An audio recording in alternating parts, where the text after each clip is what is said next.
পশ্চিমবঙ্গে নির্বাচন হবে আর রক্তপাত হবে না, এটা কি তৃণমূল কংগ্রেস চায়?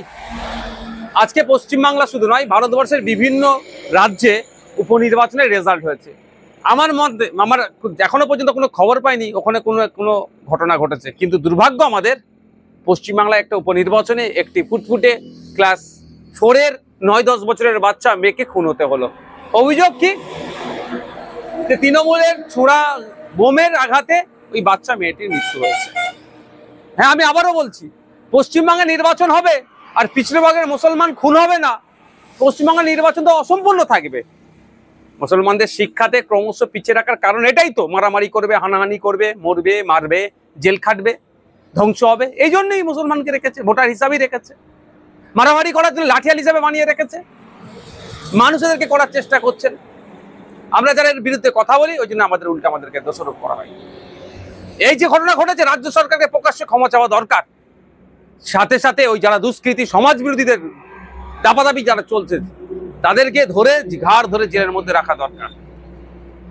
আমি ওই পরিবারকে সমবেদনা জানাই এবং গভীর উদ্বেগের সাথে বলছি, আমার পশ্চিমবাংলা কোন দিকে এগিয়ে যাচ্ছে।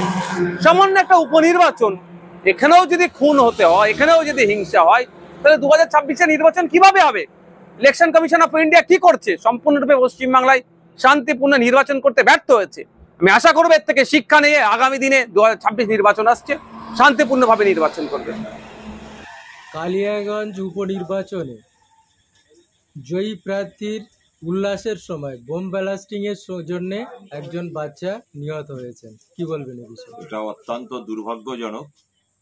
কেন, আপনারা ইতিমধ্যে খবর পেয়ে গেছেন যে তৃণমূল কংগ্রেস 1,27,749টা ভোট পেয়েছে সেখানে, এবং অন্যান্য রাজনৈতিক দল বিশেষ করে বিজেপি 52,000-এর উপরে ভোট পেয়েছে, কংগ্রেস 28,000-এর উপরে ভোট পেয়েছে, নো যেটা আছে সেটাতে 2,502 ভোট পেয়েছে।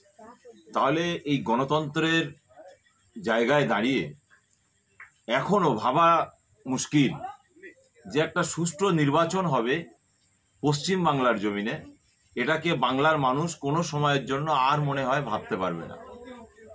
কেন, এই পশ্চিম বাংলায় উপনির্বাচনেও যদি একটা প্রাণ যায় তাহলে এটা কঠিনভাবে ভাবতে হবে। এই যে প্রাণটা গেল এর দায়টা কে নেবে? আজকের দিনে রাজ্য সরকার জিতেছেন, ভালো জিনিস, যে জিতেছে সে কাজ করবে, যে জিতেছে সে সমাজের স্বার্থে, দেশের স্বার্থে, দেশের জনগণের স্বার্থে কাজ করবে, কিন্তু তার পক্ষে আনন্দ উল্লাস এমন করতে হচ্ছে যেটা মানুষের জীবন চলে যাচ্ছে, প্রাণ চলে যাচ্ছে, তাও একটা নাবালক বাচ্চা। এটা এর দায় সম্পূর্ণ মমতা ব্যানার্জিকে নিতে হবে এবং মমতা ব্যানার্জিকে অবিলম্বে ক্ষমা চাইতে হবে, মাপ চাইতে হবে এবং এর ক্ষতিপূরণ যথাযথভাবে এর ক্ষতিপূরণ দিতে হবে। যদি ক্ষতিপূরণ না দেন তাহলে আগামী দিন এর থেকে আরো বৃহত্তর আন্দোলনে কিন্তু নামার জায়গা তৈরি হচ্ছে। এবং এটা পরিষ্কার যে পশ্চিমবাংলার গণতন্ত্র নেই, পশ্চিমবাংলার যে যার মতো গণতান্ত্রিক পদ্ধতিতে সংবিধানকে মান্যতা দিয়ে রাজনীতি করবে, ভোট দেবে, এটা মনে হয় আর আশা করা যায় না।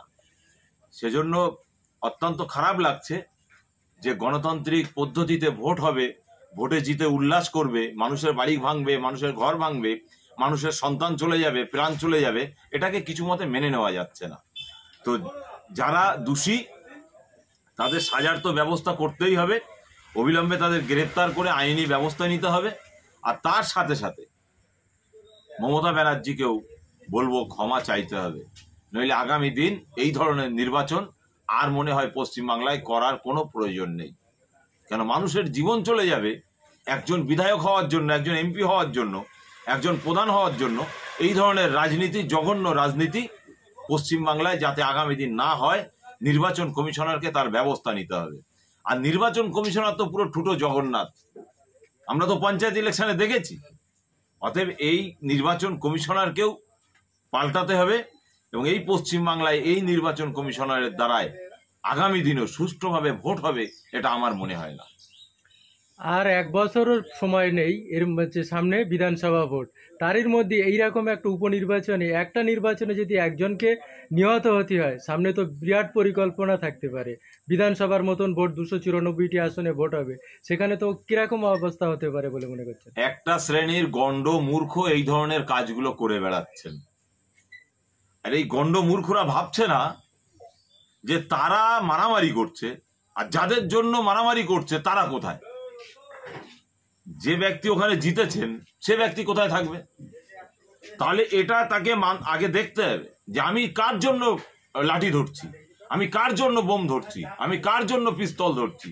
যে ব্যক্তির জন্য, যাকে জেতাবার জন্য আমার ভাইয়ের ঘাড়ে লাঠি মারলাম, আমার ভাইকে বোম মারলাম, সেই ধরনের ব্যক্তিদেরকে যদি তারা না বোঝে, তাহলে আগামী দিন আরো এই রাজ্য পুরো রসাতলে চলে যাবে। গণতন্ত্র পদ্ধতিতে মানুষ আগামী দিন ভোট আর দিতে যাবে না, সেই জায়গা তৈরি হচ্ছে। আগামীতে আপনাদের কি কর্মসূচি থাকছে, বিশেষ করে যেখানে আমেরিকা অগ্রাসন ভূমিকা নিয়ে চলেছে পৃথিবীব্যাপী, কি বলবেন? ইতিমধ্যেই আমরা ইন্ডিয়ান সেকুলার ফ্রন্টের পক্ষ থেকে উত্তর 24 পরগনার প্রত্যেকটা শাখা সংগঠন, বিশেষ করে বুথ কমিটি, অঞ্চল কমিটি, বিধানসভা কমিটি এবং যে সমস্ত জায়গায় ব্লক কমিটি আছে, জেলা কমিটির পক্ষ থেকে প্রত্যেকটা জায়গায় মেসেজ দিয়ে দেওয়া হয়ে গেছে। আগামী 25 তারিখ ঠিক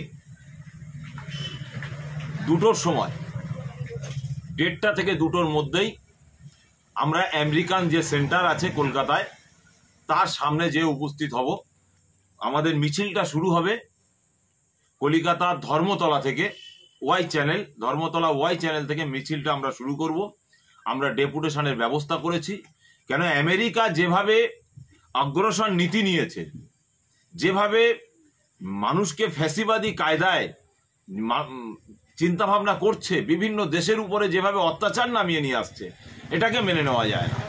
আজকের আপনি প্যালেস্তাইনের দিকে তাকান, ছোট ছোট শিশু বাচ্চারা সেখানে নিজেদের জীবন দিয়ে দিচ্ছে। আজকের প্যালেস্তাইনের যে বাচ্চা শিশু, মা বোন, সেখানকার হসপিটালগুলোকে গুড়িয়ে দেওয়া হয়েছে, শিক্ষা স্কুল ব্যবস্থাকে সম্পূর্ণ ধ্বংস করে দেওয়া হয়েছে। আজকের আমেরিকা যদি মনে করে যে আমি সারা বিশ্বের মধ্যে দাদাগিরি করব, তাহলে তার এই নীতিটাও ভুল। এবং তার এই নীতির বিরুদ্ধে আগামী 25 তারিখ ইন্ডিয়ান সেকুলার ফ্রন্ট কলিকাতায় রাজপথে নামছে এবং এই আমেরিকান সেন্টারে আমরা ডেপুটেশন দেব। এই ডেপুটেশনের মাধ্যম দিয়ে আমরা আমেরিকার দূতাবাসের যারা দায়িত্বে থাকবেন তাদের মাধ্যম দিয়ে আমরা আমেরিকার যিনি দায়িত্বে আছেন তাকে জানাবো। যদি এটা বন্ধ না হয়, তাহলে আগামী দিন এই পশ্চিমবাংলায় আমেরিকার মানুষদেরকেও টিকে থাকা দায় হয়ে যাবে, এটা তারা মাথায় রাখুক। কেন তারা আমার রাজ্যে থাকবেন, আমার রাজ্যের সমস্ত সুযোগ সুবিধা নেবেন, আর তারা অন্য অন্য জায়গায় দাঙ্গা বাঁধাবেন, যুদ্ধ লাগিয়ে দেবেন, যুদ্ধ লাগানোর ব্যবস্থা করবেন, এটাকে মেনে নেওয়া যায় না।